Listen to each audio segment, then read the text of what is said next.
workshop kita pada pagi hari ini.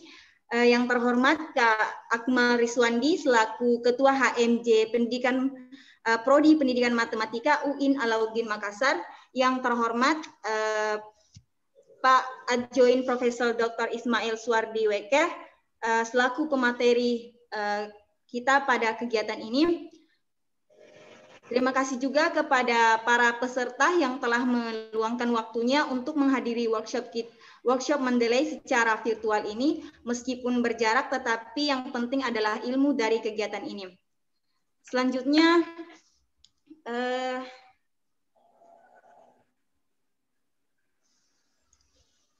saya sapa dulu pemateri kita.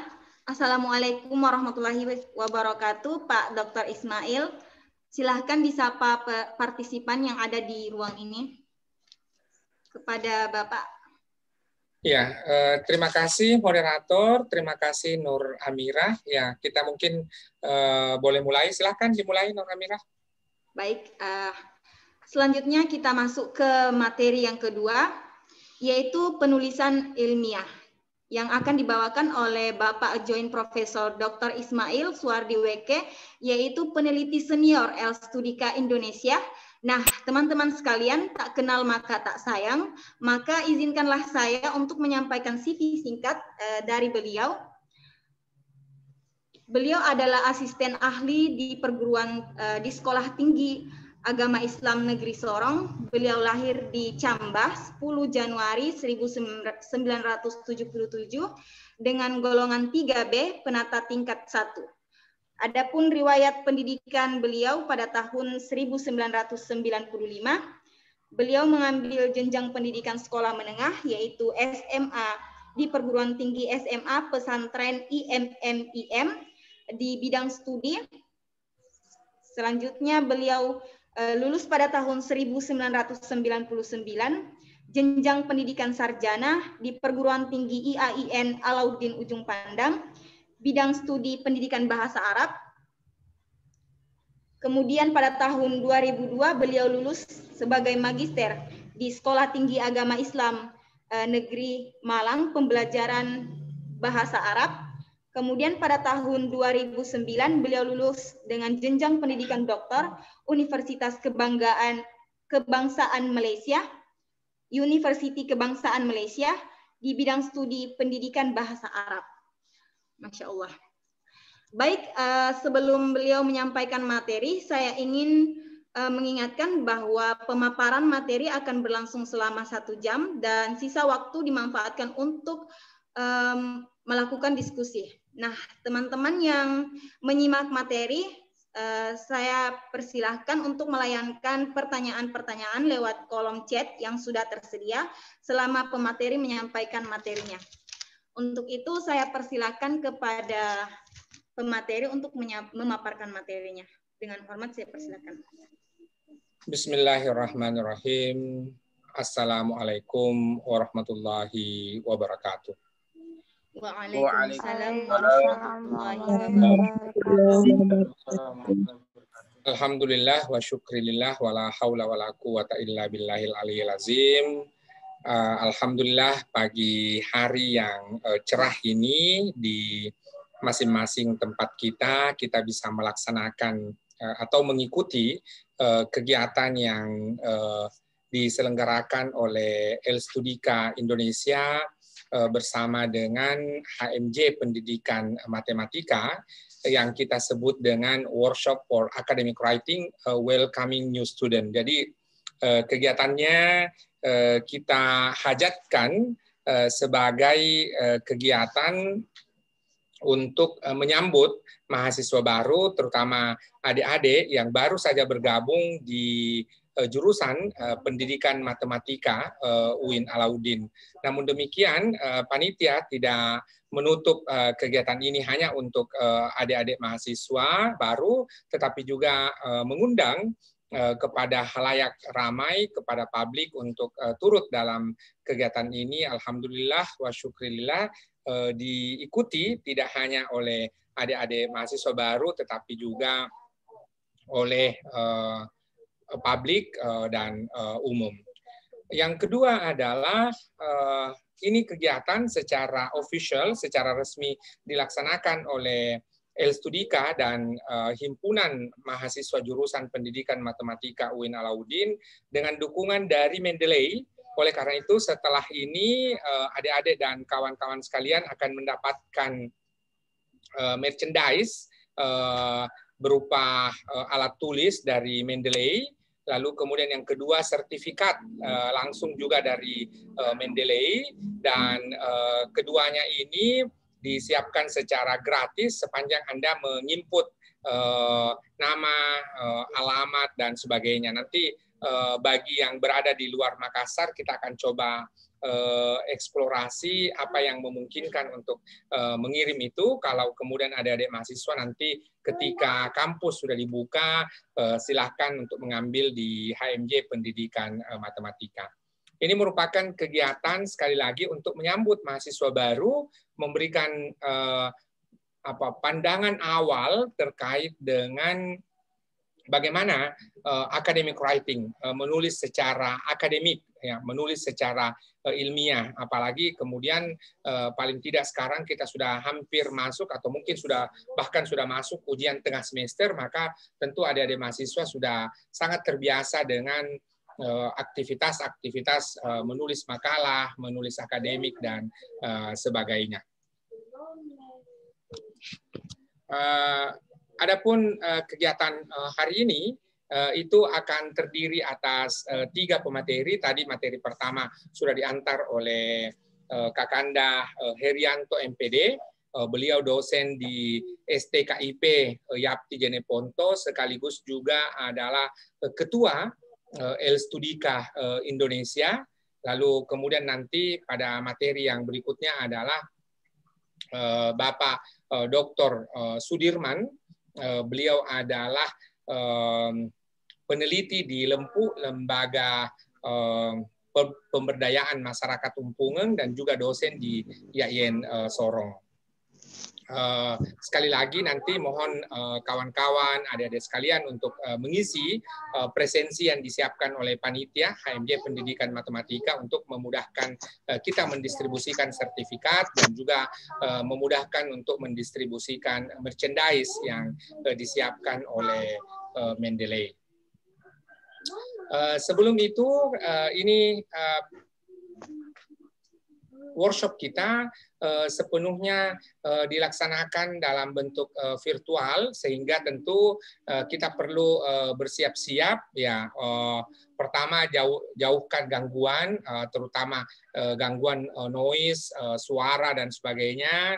Kalau perlu siapkan minum, siapkan alat tulis, lalu kemudian tarik napas, ya, supaya kemudian kita betul-betul siap mengikuti sesi kali ini. Sesi saya insya Allah akan berlangsung selama 1 jam, dan supaya nanti dalam tatap maya pada kesempatan ini tidak membosankan, maka ada di sela-sela ini ada pertanyaan, ada mungkin respon dari Anda semua. Jadi jangan menunggu sampai akhir, karena insya Allah tepat pukul 11.15 nanti saya sudah selesai, supaya boleh dilanjutkan dengan materi berikutnya oleh Bapak Dr. Sudirman. Ya, sedikit banyaknya tadi saya sudah mengantar kenapa kita di sini. Di hari Ahad ini yang masanya asik mungkin untuk duduk-duduk, asik untuk rebahan-rebahan, tetapi kita kemudian justru berkumpul di aplikasi Zoom, justru berada di tatap maya untuk kemudian belajar bersama. Ini adalah usaha maupun prakarsa dari HMJ Pendidikan Matematika bersama dengan Elstudika Indonesia untuk menyambut mahasiswa-mahasiswa baru. Paling tidak mereka semua sudah lebih menyiapkan diri, lebih banyak mengenal seperti apa dunia kampus, sehingga kemudian mereka tentu akan lebih siap. Di mana juga pada saat ini adik-adik yang baru saja tamat SMA ini masuk ke perguruan tinggi, di mana kemudian pandemi, tentu kita memerlukan adaptasi, dan adaptasi itulah yang kemudian kita usahakan untuk kemudian lakukan dengan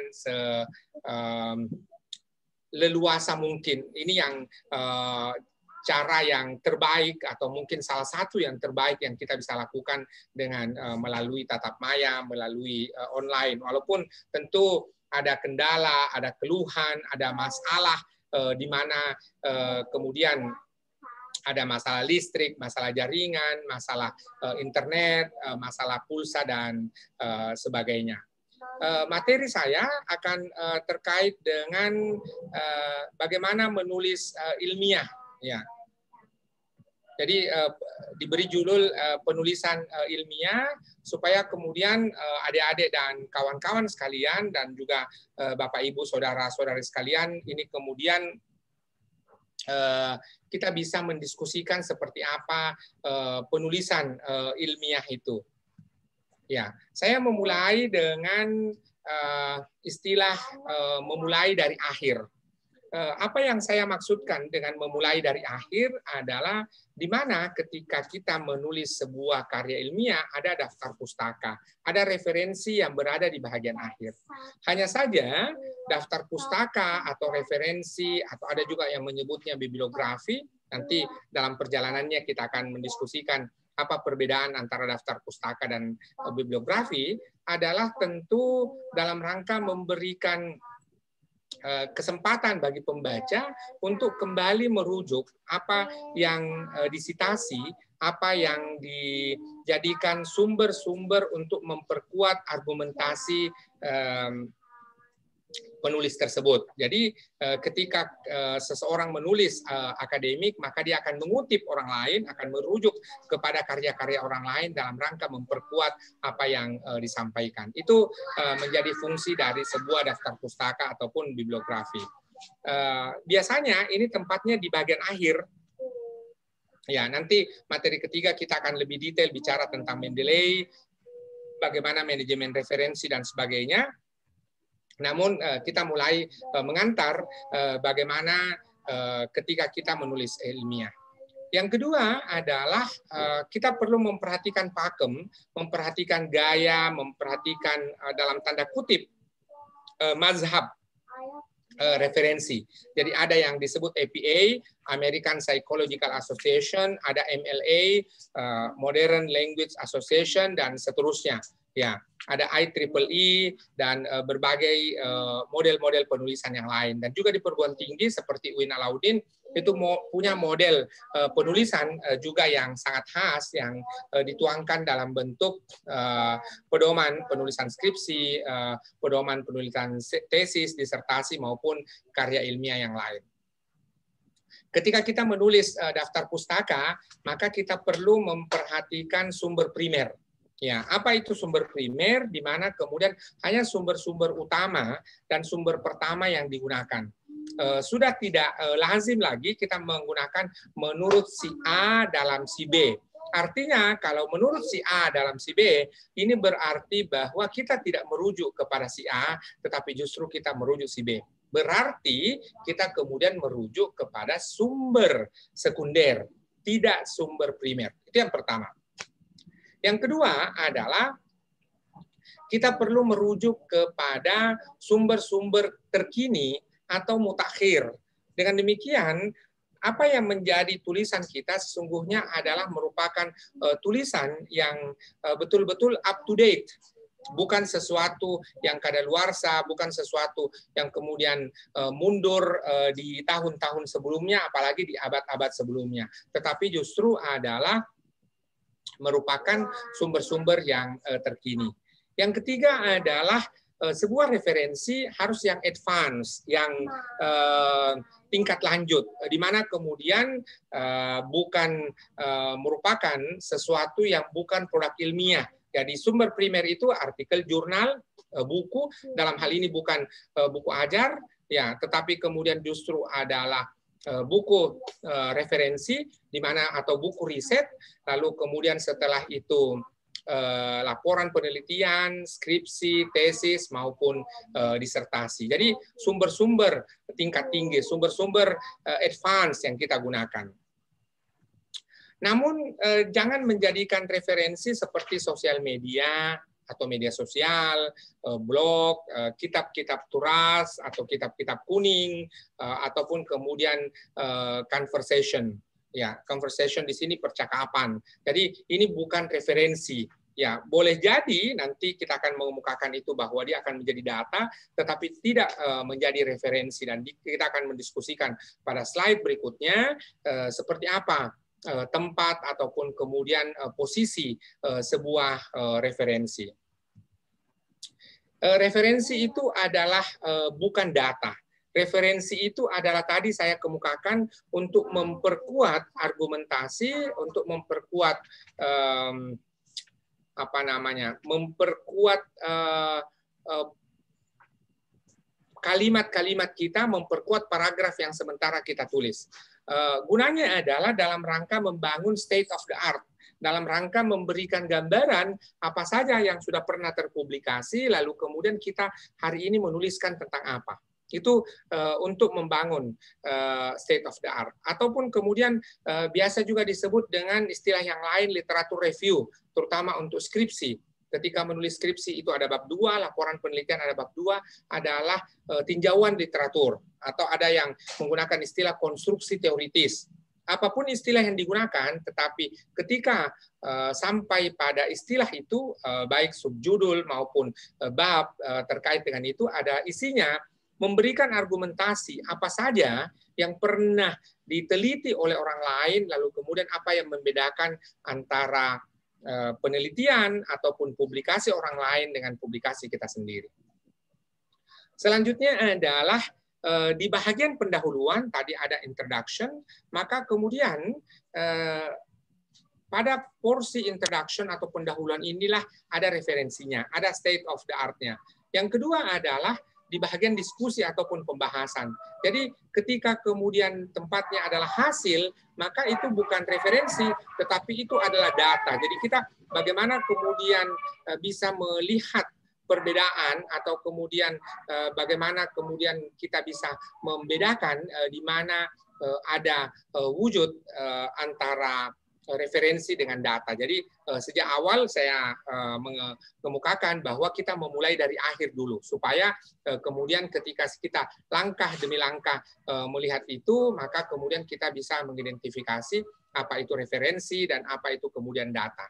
Dan saya mengundang Anda semua, saya punya akun YouTube sesuai dengan nama saya tadi, Ismail Suardiweke.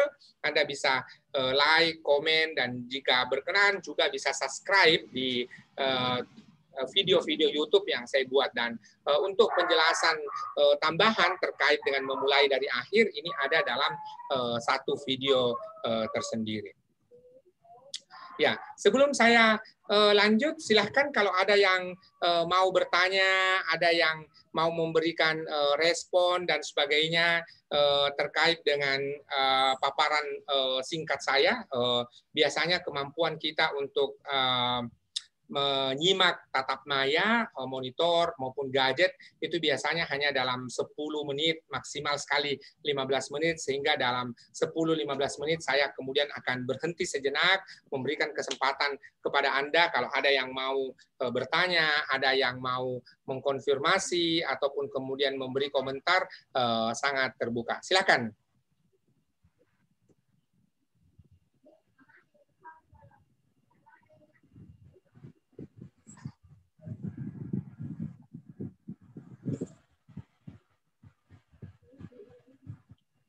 Ayo silakan kalau ada yang mau bertanya, ada yang mau memberikan komentar, silakan.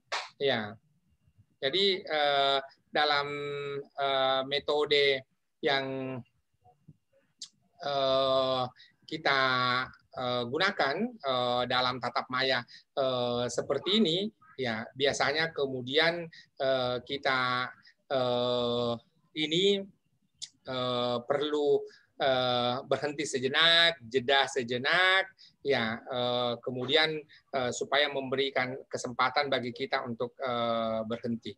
Silahkan, kalau ada yang mau bertanya atau ada yang mau menyampaikan sesuatu, jangan sampai juga penjelasan saya terlalu cepat sehingga kemudian akan ada yang ketinggalan atau ada yang tidak bisa menyimak. Silakan moderator.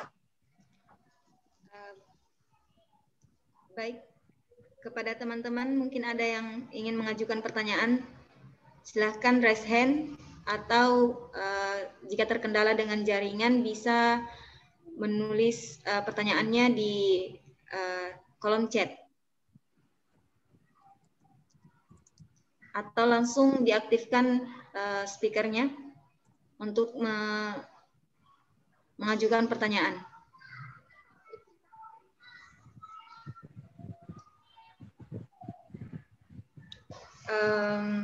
Saya rasa masih belum ada pertanyaan, tapi saya selaku moderator yang ingin mengajukan pertanyaan, Pak.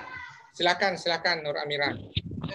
Begini, dari yang saya lihat tadi bahwa referensi itu bukan dari blog, tapi pada kenyataannya banyak mahasiswa yang mengambil referensi itu dari blog-blog atau artikel-artikel yang tersebar di internet. Nah, apakah jika kita mengambil referensi di blog itu, apakah apa yang berpengaruh dengan hasil dari penulisan kita itu? Apakah bisa dikatakan itu masih dikatakan karya ilmiah atau bagaimana, Pak? Oke, terima kasih Nur Amira. Pertama adalah adik-adik, saudara-saudari sekalian adalah jangan membudayakan sifat malas. Sifat malas itu artinya Anda hanya copy paste, ganti sampulnya sedikit, lalu storekan ke dosen. Ya, kenapa kalau Anda lakukan itu, maka kemudian sekarang ada aplikasi yang namanya Turnitin yang kemudian boleh menjadi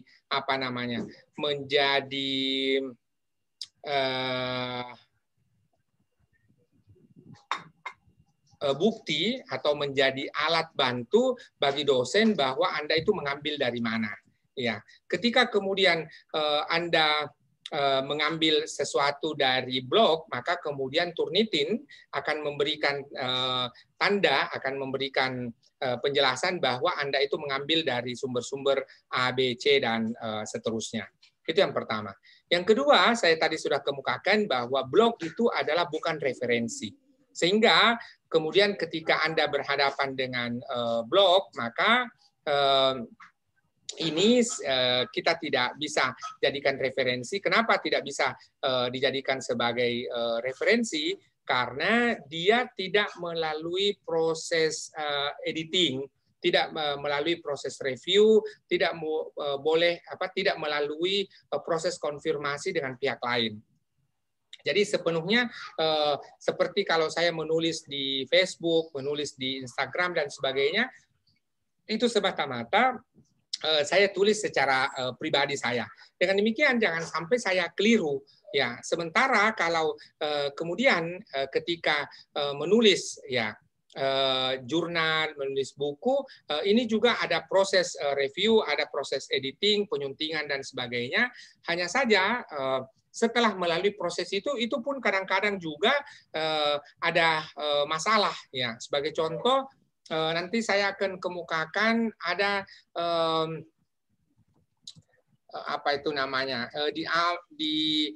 di awal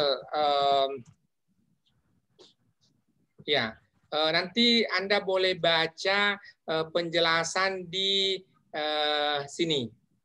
Ada satu website ilmiah yang menulis ini. Alamatnya The Conversation. Ya. Judulnya adalah Geger Ilmiah Lancet Gate, mengapa bisa terjadi skandal riset COVID-19 di tengah pandemi. Jadi secara detail nanti Anda boleh baca di sini, di mana kemudian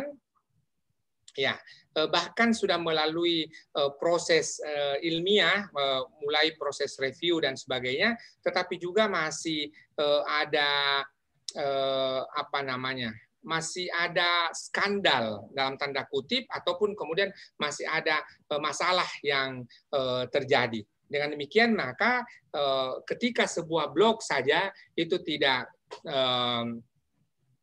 mengalami sebuah jurnal saja yang sudah mengikuti proses tahapan-tahapan, lalu kemudian ternyata dalam prosesnya ada saja masalah, apalagi sebuah blog yang memang tidak mengalami proses itu.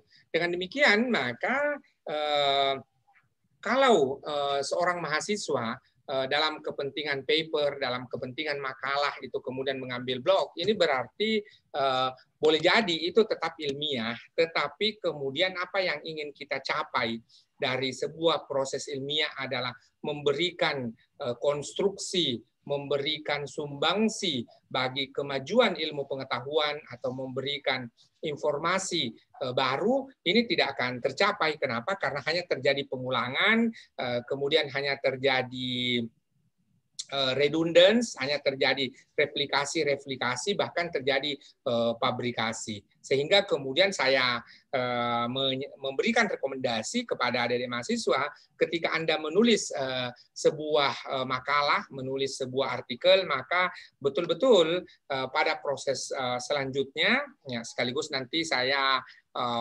tayangkan apa yang saya sebut dengan step yang ke-8. Ya, langkah ke-8, tidak apa-apa kita loncati langkah-langkah yang lain karena ini bukan urutan, tetapi hanya menginventarisir. Ya, apa yang dapat kita lakukan adalah jangan melakukan copy paste. Apalagi kemudian terjebak pada plagiat. Ketika Anda mengambil karya seseorang, lalu kemudian walaupun Anda mencantumkan di mana Anda mengambilnya, tetapi kalau Anda sudah mengambil lebih dari 5 kata berturut-turut atau pernyataan langsung, maka itu sesungguhnya Anda sudah melakukan copy paste dan Anda sudah melakukan plagiat. Yang kedua adalah Turnitin yang saya kemukakan tadi itu adalah merupakan aplikasi yang akan mengecek similarities, mengecek kesamaan. Maka Anda kemudian harus sangat berhati-hati, jangan sampai kemudian Anda justru ada kesamaan-kesamaan dengan orang lain. Bagaimana caranya supaya ketika Anda mengambil sumber makalah, sumber artikel dari buku ataupun dari jurnal, maka apa yang dapat lakukan adalah 2 hal. Anda melakukan parafrase, ya, Anda mengulangi ya dengan kalimat Anda sendiri, tetapi Anda mengambil tema atau Anda mengambil topik ataupun kemudian kesimpulan dari rujukan Anda, referensi yang Anda lakukan, dan kemudian yang kedua langkahnya adalah melakukan sitasi.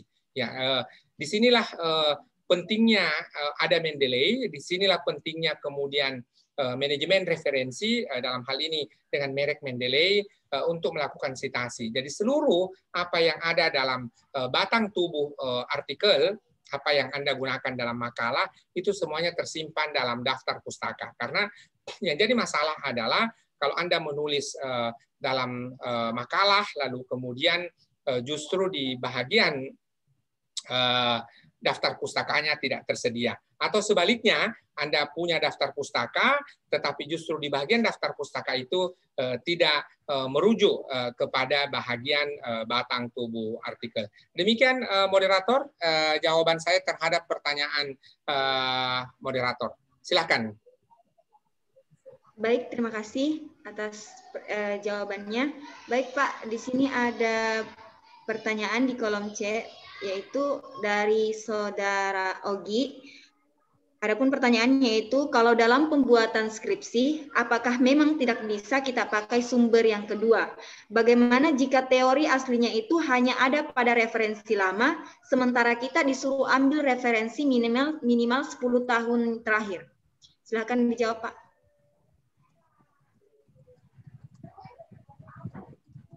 Ya, terima kasih Ogi. Saya akan share ini terkait dengan pertanyaan Ogi. Skripsi tidak boleh bahkan haram hukumnya menggunakan sumber sekunder. Kalau kemudian Anda mau mengambil sebuah teori atau Anda mau mengambil data, sekarang ini apa yang tidak ada di Google? Ya, bahkan kemudian Anda boleh saja menggunakan Google Scholar. Oleh karena itu saya tuliskan ya website-website yang kira-kira dapat membantu Anda, ya, tools, ya, alat. Pertama adalah Google Scholar.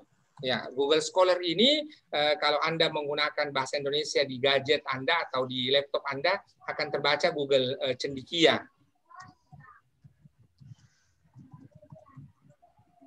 Ya, itu yang pertama. Kemudian untuk mencari lagi yang lain, Anda bisa menggunakan DewaJ. Ya, Anda bisa menggunakan sebelum DewaJ tadi ada yang terlewat Google Books, DewaJ. Lalu kemudian Anda juga boleh menggunakan Open Knowledge Map. Ya, ini. Jadi paling tidak menggunakan Google Scholar, menggunakan Google Book, menggunakan DewaJ, dan juga menggunakan Open Knowledge Maps, ini boleh membantu Anda untuk menemukan informasi di situ. Saya mulai dari awal tadi, Ogi, bahwa ada pernyataan saya, ya, bahwa tidak ada yang tidak tersedia melalui Google. Sederhananya, ya, sepanjang itu ada di media internet, maka itu akan mudah ditemukan, dan baik masalah teori, masalah penjelasan artikel, bahkan jurnal sekarang di Indonesia itu harus online, sehingga kemudian pada posisi ini maka tentu akan sangat memungkinkan sekali Anda mencari, Ogi mencari artikel-artikel dari jurnal, dan bahkan untuk peringkat dunia di DewaJ, Directory Open Access Journal, itu kemudian Indonesia menempati nomor 1 di dunia, bahkan bisa bersanding dengan Inggris, bisa bersanding dengan Brazil. Ini menjadi tanda bahwa sesungguhnya untuk mencari sebuah karya akademik, maka itu akan sangat dimulai. Satu hal lagi, ada namanya repositori, ya. Repositori kampus, dalam hal ini UIN Alauddin maupun perguruan tinggi lain itu menyimpan skripsi maupun karya-karya akademik dosen dalam bentuk repositori. Sehingga lagi-lagi saya ingin menjawab Ogi bahwa tidak boleh, bahkan haram hukumnya Anda mengambil dari sumber sekunder. Jangan sampai sumber sekunder itu keliru atau kemudian salah, lalu kemudian dalam proses berikutnya Anda juga akan kemudian keliru. Itu jawaban saya, moderator. Baik, terima kasih atas jawabannya. Selanjutnya ada pertanyaan dari Rizka Yunus. Untuk saudari Rizka Yunus, dipersilakan untuk aktifkan mic-nya untuk mengajukan pertanyaan. Iya, terima kasih banyak atas kesempatan diberikan kepada saya. Assalamualaikum warahmatullahi wabarakatuh. Perkenalkan, nama saya Rizka Yunus, mahasiswa baru pendidikan matematika tahun 2020. Jadi pertanyaan saya begini, Pak. Pertanyaan saya itu lebih kepada penggunaan kalimat yang baik, sehingga apa yang kita tuliskan dalam karya tulis ilmiah ini tersampaikan dengan baik pula pada pembaca. Seperti itu. Terima kasih.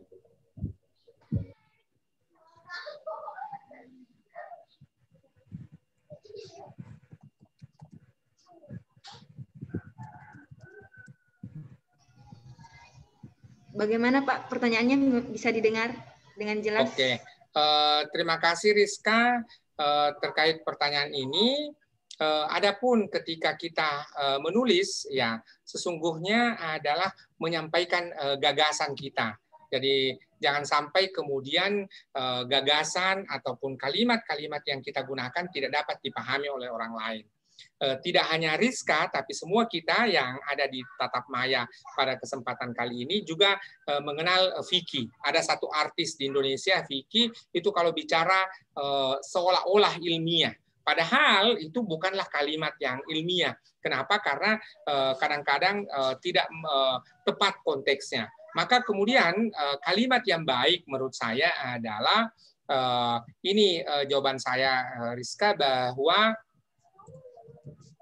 paling tidak kalimat yang baik itu dimulai dari bahasa yang baik. Maksudnya adalah bahasa yang baik di mana kemudian bahasa yang digunakan oleh kita selaku penutur, selaku penulis itu kemudian bahasa yang awam, bahasa yang dipahami oleh umum. Yang kedua adalah diksi ataupun pilihan-pilihan kata. Ya, setiap kata tentu mengandung makna. Di setiap kata itu, maka kalau kemudian kita menggunakan kata perlu, butuh, ya itu tentu akan punya diksinya. Sesederhana, semakin sederhana sebuah kalimat akan semakin baik. Ini juga akan menjadi kesempatan bagi pembaca dalam hal ini untuk memahami gagasan-gagasan. Tadi kembali kepada prinsip yang pertama, bahwa ketika kita menulis ataupun menyampaikan gagasan-gagasan itu yang kemudian kesempatan untuk kita menyampaikan secara sederhana. Dan tentu ketika kita menyampaikan secara sederhana, ini dapat dipahami atau kemudian dapat dimengerti. Dan yang terakhir tentu adalah konteks. Ya, istilahnya di masa Orde Baru itu adalah bahasa Indonesia yang baik dan benar. Ya, itu istilah untuk memudahkan masyarakat mengenali. Tapi sesungguhnya adalah ada konsep-konsep yang komprehensif di dalam sebuah bahasa. Maka tentu adik-adik sekalian, ketika Anda mau menulis, maka tentu juga Anda harus membaca supaya bisa mengemukakan apa saja tema-tema, apa saja kemudian topik-topik atau apa saja yang terkait dengan pilihan-pilihan yang dapat dimungkinkan dalam hal ini adalah pilihan-pilihan kata atau diksi. Jadi itu menjawab pertanyaan Rizka, moderator. Baik, terima kasih atas jawabannya. Bagaimana dengan Rizka? Bisa dipahami? Bisa, Kak. Terima kasih, Kak. Baik, inti dari jawaban dari Profesor, untuk memulai menulis kita harus membiasakan membaca. Yang selanjutnya masih ada pertanyaan dari partisipan yang lain.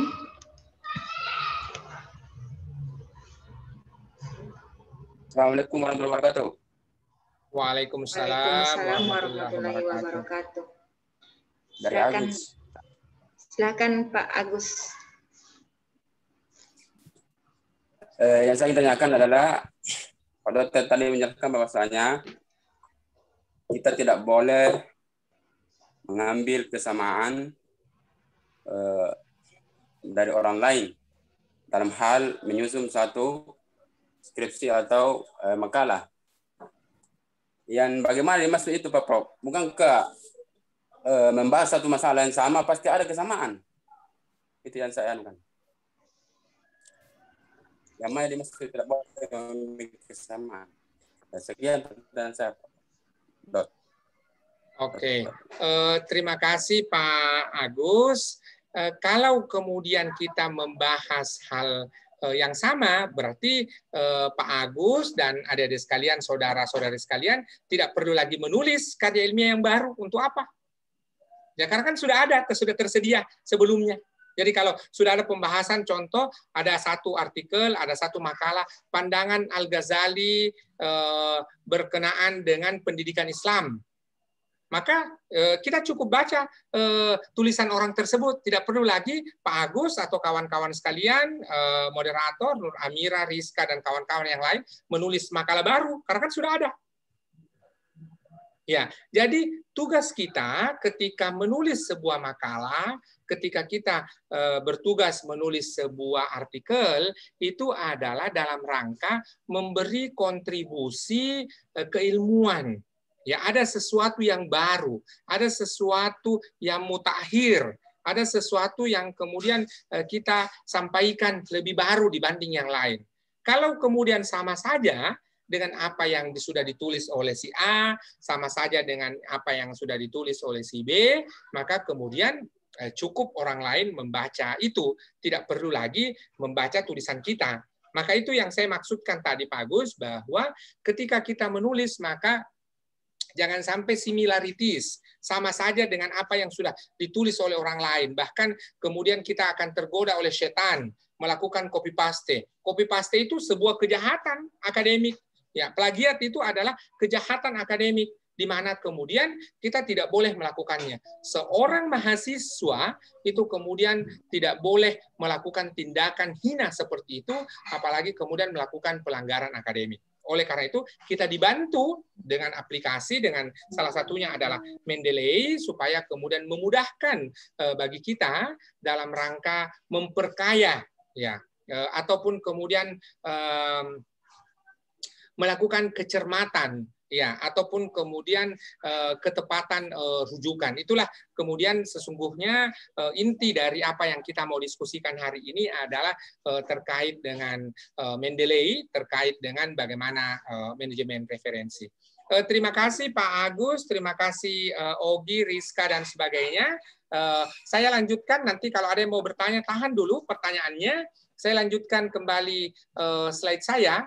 Tadi kita sudah mendiskusikan terkait dengan referensi, lalu kemudian ya kita sudah mendiskusikan juga seperti apa similarities dan sebagainya. Masih ada beberapa slide yang saya kemukakan. Kalau ada pertanyaan dari mana ide itu datang, ya dari mana kita mendapatkan ide? Maka paling tidak untuk mendapatkan sebuah ide, mendapatkan topik itu adalah kita ambil dari P ini. Ya, ada 1, 2, 3, 4, 5. Ya, ada 5P. Ada paper, ada place, ada person, ada page, ada podium. Jadi dari artikel kita dapatkan idenya, dari tempat, ya, lalu kemudian jangan dong, jangan ya, dari paper, dari place, lalu kemudian dari person, dari page, dan dari podium. Jadi dari artikel-artikel yang ada, termasuk juga tempat, ya. Jadi itulah bahasa media sosial kita ini harus pikniknya lebih jauh. Ya, kenapa pikniknya lebih jauh? Supaya bisa melihat, bisa mengobservasi apa yang dapat kita jadikan sebagai topik. Boleh jadi juga adalah pengalaman pribadi person, pengalaman pribadi kita. Lalu kemudian page, ya, halaman media sosial. Tadi saya katakan bahwa halaman media sosial itu tidak bisa menjadi referensi, tetapi bisa paling tidak kesempatan kita menggali data. Ya, boleh juga dari podium, ada kita dengarkan video pidato, ada pernyataan pers dan sebagainya, dari podium-podium itu kita dapatkan ide. Sebuah topik ini terlalu kecil, saya kasih besar. Sebuah topik itu harus spesifik. Sebuah topik harus semakin kecil skopnya, supaya kemudian kita bisa mengeksplorasi dalam data yang banyak. Atau bisa juga disebut dengan frontiers, ada perjumpaan topik satu dengan topik yang lain. Ya, seperti kalau Anda mahasiswa pendidikan matematika, maka bagaimana pendidikan matematika kaitannya dengan sosiologi, kaitannya dengan antropologi, maka itu artinya frontier, perjumpaan tema-tema. Ya, lalu kemudian yang berikutnya adalah interdisipliner. Ya, interdisipliner adalah di mana kemudian disiplin ilmu yang berbeda-beda itu bertemu dalam satu topik, ya, seperti bagaimana ketika kita menulis atau kemudian ketika membahas sebuah topik seperti bagaimana penggunaan model matematika dalam pertanian. Ya, itu kemudian akan menjadi sebuah kondisi di mana kita melakukan interdisipliner. Lalu saya tadi kita bicara topik, maka kita turun sedikit menjadi judul. Sebuah judul akan menarik, ya, kalau dia tidak monodisiplin saja, tetapi dia multidisiplin, ya, seperti sosiolinguistik, psikolinguistik. Ini kalau sosiolinguistik berarti adalah perjumpaan antara ilmu sosiologi dengan ilmu linguistik. Ya, psikolinguistik perjumpaan antara psikologi dan linguistik. Lalu terjadi keberagaman, diversity. Ya, seperti kalau warna yang kita gunakan itu monoton, maka tentu tidak akan menarik. Bahkan kalau kita nyetir mobil atau bawa motor lalu jalanannya lurus saja, maka boleh jadi itu kemudian kita akan mudah mengantuk. Nah, tetapi kalau kemudian terjadi keragaman warna, terjadi keragaman perspektif, itu kemudian akan memberikan daya tarik tersendiri.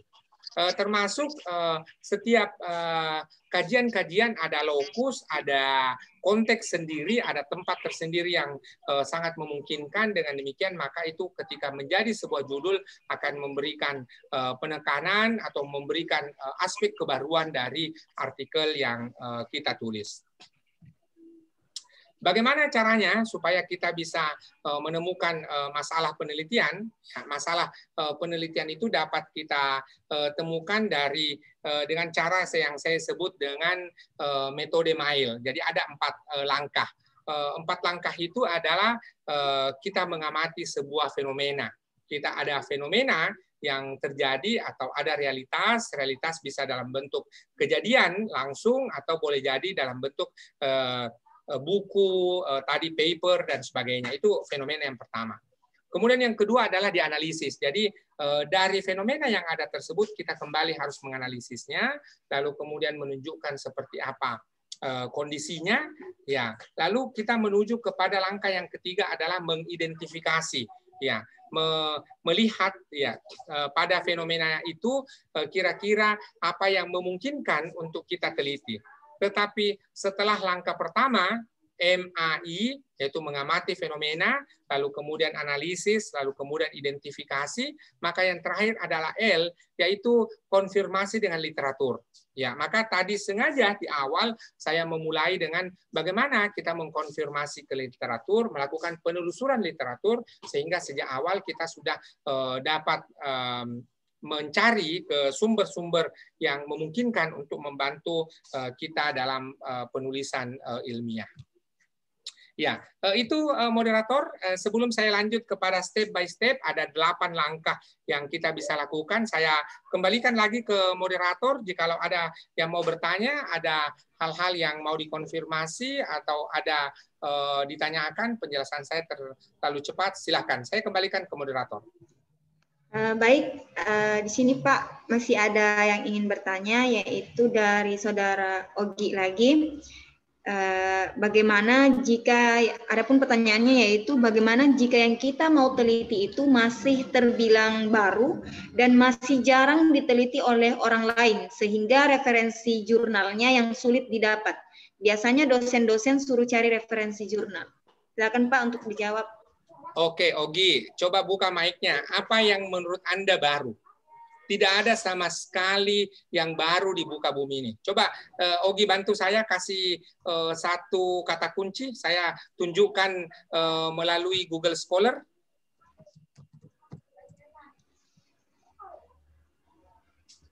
Silahkan Ogi untuk aktifkan mic-nya.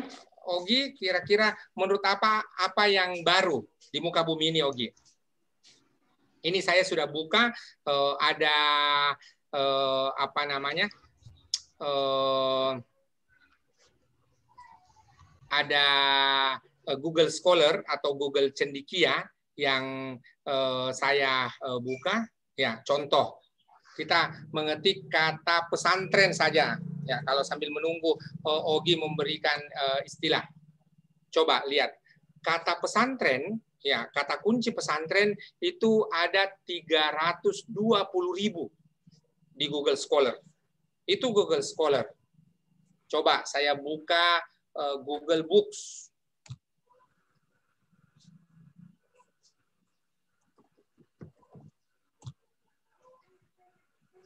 Di Google Books ini lagi. Ya. Jadi ternyata kemudian menurut saya tidak ada yang sama sekali baru ataupun kemudian yang tidak tersedia di media digital hari ini. Karena tadi ada yang saya kemukakan, ada Google Scholar, ada Google Books, lalu kemudian ada DOAJ, ya.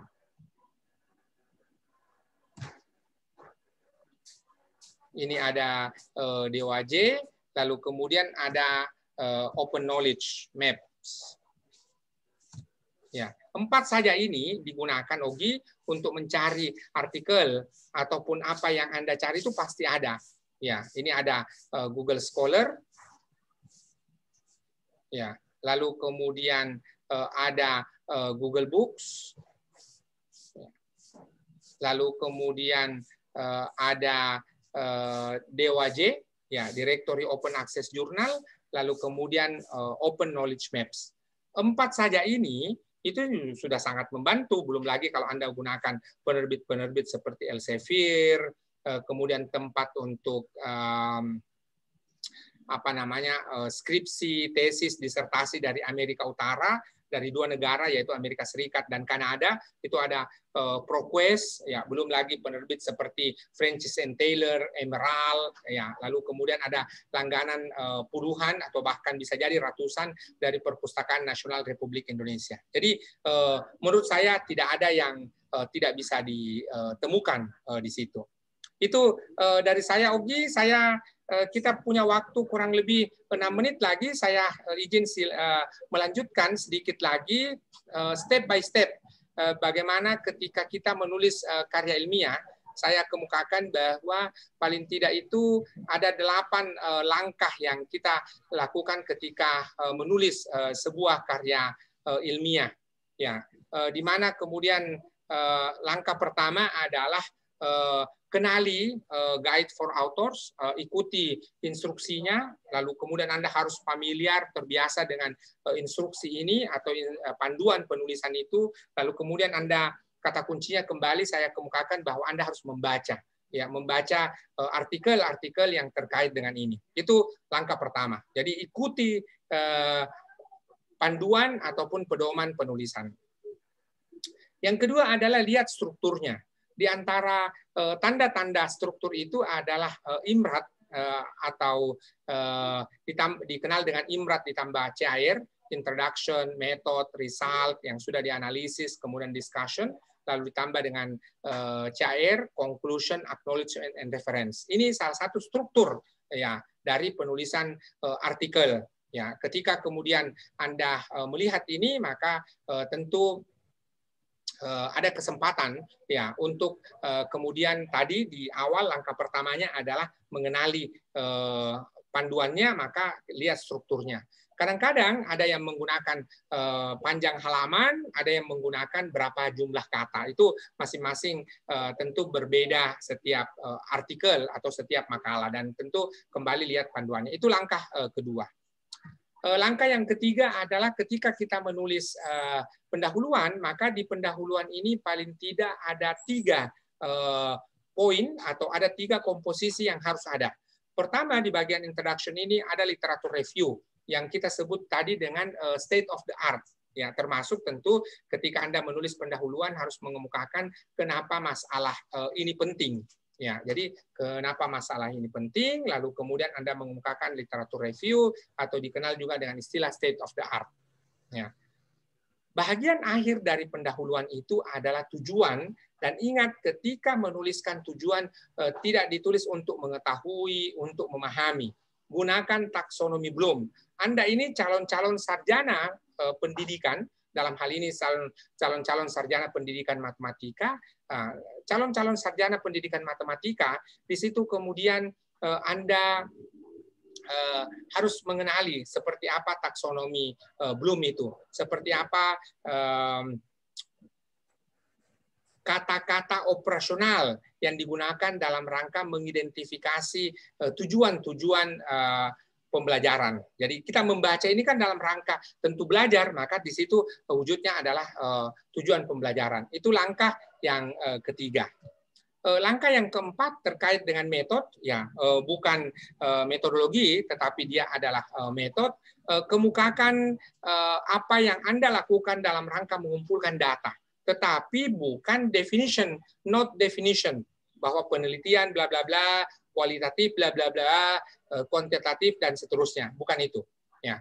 Namun yang Anda lakukan adalah teknik mengumpulkan data, instrumen-instrumen apa yang Anda gunakan untuk mengumpulkan data, di situ yang Anda kemukakan pada langkah yang keempat ini. Ketika data sudah dikumpulkan, maka Anda harus melakukan triangulasi. Triangulasi dalam hal ini adalah bagaimana melakukan pengecekan atau validasi bahwa betul-betul data yang Anda gunakan itu adalah data yang benar. Selanjutnya langkah yang kelima. Langkah yang kelima ini adalah result atau kemudian hasil. Jadi tadi ada tujuan yang Anda tuliskan di bagian pendahuluan, maka saatnya di bagian result atau di bagian hasil ini Anda menjawab apa yang menjadi pertanyaan yang Anda ajukan sendiri. Menurut saya penelitian itu adalah sesuatu yang relatif mudah atau kemudian lurus prosesnya. Kenapa disebut lurus? Karena Anda yang membuat pertanyaan, Anda yang mengumpulkan datanya, lalu kemudian Anda yang membalas sendiri. Ya. Lalu hasil yang Anda kemukakan di sini sudah dianalisis, tetapi bukan statement, bukan pernyataan. Langkah yang keenam yang kita lakukan, bahagian pembahasan atau diskusi. Ya, kadang-kadang ada yang menyebutnya diskusi, ada yang menyebutnya pembahasan. Di sini Anda melakukan komparasi, membandingkan apa yang menjadi temuan-temuan yang Anda dapatkan dengan previous publication, publikasi sebelumnya. Sehingga kemudian Anda akan menunjukkan bahwa inilah yang terbaru, inilah yang saya temukan. Dan di bagian diskusi juga adalah mengemukakan makna, meaning, apa arti dari temuan-temuan Anda. Jadi ada result, ada hasil yang Anda maknai dalam bentuk diskusi. Selanjutnya adalah langkah yang ketujuh, nanti ini Bapak Dr. Sudirman yang akan mengemukakan lebih detail, manajemen referensi. Jadi kita hari ini akan membahas secara khusus Mendeley. Ada merek lain seperti Zotero, ada merek lain seperti EndNote, tetapi yang kita gunakan adalah Mendeley. Ya, nanti pada kesempatan berikutnya kita akan belajar bersama Zotero dan yang lainnya. Langkah yang ke-8 tadi saya sudah kemukakan, ketika Anda menuliskan ya makalah ataupun artikel, jangan pernah kemudian melakukan copy paste, ya tidak melakukan plagiat karena ada tadi pengecekan similarities, termasuk dua caranya, Anda harus melakukan parafrase dan Anda melakukan sitasi. Satu hal lagi. Ya, jadi Anda sudah harus terbiasa open access, open science yang dimulai dengan open access. Jadi keterbukaan ilmu pengetahuan itu dimulai dengan adanya akses terbuka, di mana ketika Anda memiliki makalah Anda simpan dalam bentuk preprint, Anda simpan dalam bentuk pracetak sehingga orang lain boleh membacanya. Yang kedua adalah not Scopus ataupun index oriented, ya, jangan sampai kemudian Anda berorientasi pada indeks, berorientasi pada Scopus, dan sesungguhnya ini adalah bahagian yang sangat tidak relevan karena itu akan mematikan perkembangan ilmu pengetahuan, karena dia paywall akan membayar, kita akan membayar akses tertentu. Ini kalau Anda mau produktif dalam karya ilmiah, dalam kuliah, dalam riset dan sebagainya, Anda harus berjamaah, berkolaborasi bersama-sama dalam satu teamwork, lalu kemudian Anda mengenali alat-alat dalam kaitan dalam hal ini, maka kita mulai dengan mengenali alat seperti Mendeley. Hari ini kita latihkan secara khusus dengan support dari Mendeley. Itu dari saya, moderator. Terima kasih saudara-saudari sekalian. Bersama-sama pada pagi hari ini kita bisa belajar. Sekali lagi kegiatan hari ini kita dilaksanakan oleh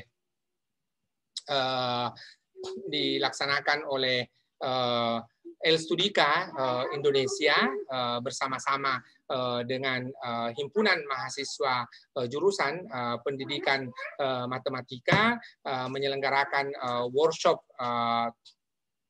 academic writing, ya, di mana kemudian paling tidak Anda akan membantu ya mahasiswa kita dalam rangka menulis akademik ataupun menulis ilmiah. Demikian dari saya, moderator, saya kembalikan. Baik, terima kasih atas pemaparan materinya. Itulah tadi pemaparan materi mengenai penulisan ilmiah. Selanjutnya saya buka sesi diskusi. Bagaimana dengan teman-teman? Masih ada yang ingin mengajukan pertanyaan? Dipersilakan untuk raise hand atau langsung ketik pertanyaannya di kolom chat. atau langsung nyalakan mic-nya.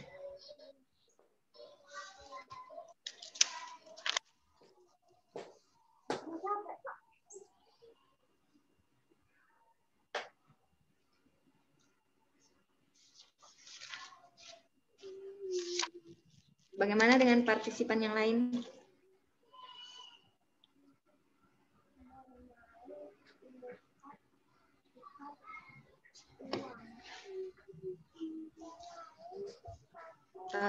Sepertinya masih belum ada pertanyaan. Belum ada. Jadi saya kira itu adik-adik, saudara-saudari dan Bapak Ibu sekalian, apa yang dapat saya kemukakan terkait dengan penulisan karya ilmiah kita, dan tentu bersama-sama dengan himpunan mahasiswa jurusan pendidikan matematika dan Elstudika Indonesia menyampaikan terima kasih atas kesediaan Anda berpartisipasi dalam kegiatan kita pada hari ini. Sekali lagi bahwa kegiatan kita hari ini dilaksanakan dalam rangka untuk kemudian menyambut mahasiswa baru, dalam hal ini mahasiswa pendidikan matematika. Maka kemudian kita melaksanakan kegiatan ini, memperkenalkan tadi dimulai dari bagaimana penelitian pendidikan matematika, lalu kemudian saya bertugas untuk kemudian mengantar diskusi terkait dengan penulisan ilmiah ataupun penulisan akademik. Mohon maaf atas segala kekurangan. Terima kasih atas kesediaan semua Anda bergabung. Terima kasih kepada Himpunan Mahasiswa jurusan Pendidikan Matematika UIN Alauddin yang sudah memfasilitasi kita dalam tatap maya hari ini. Ya, di tengah-tengah pandemi kita memiliki keterbatasan untuk melaksanakan tatap muka, namun mudah-mudahan pandemi segera berlalu dan tentu kita akan melakukan adaptasi kita kembali. Demikian dari saya. Billahi taufiq wal hidayah. Wassalamualaikum warahmatullahi wabarakatuh. Waalaikumsalam warahmatullahi wabarakatuh. Baik teman-teman, saya simpulkan dari materi yang tadi bahwa penulisan ilmiah adalah karya tulis yang disusun oleh seorang penulis berdasarkan hasil-hasil penelitian ilmiah yang telah dilakukan. Nah, kemudian tidak ada yang tidak tersedia melalui Google. Disarankan untuk tidak melakukan plagiat dan tidak mengambil referensi sekunder, misalnya dari blog atau sosial media. Untuk memulai menulis, kita harus membiasakan membaca. Kemudian aplikasi Mendeley akan membantu dalam menyusun penulisan ilmiah. Baik, itulah tadi materi yang sempat dibawakan, dan selanjutnya saya serahkan kepada host. Untuk itu saya alihkan kepada host. Dipersilakan Kak Akmal.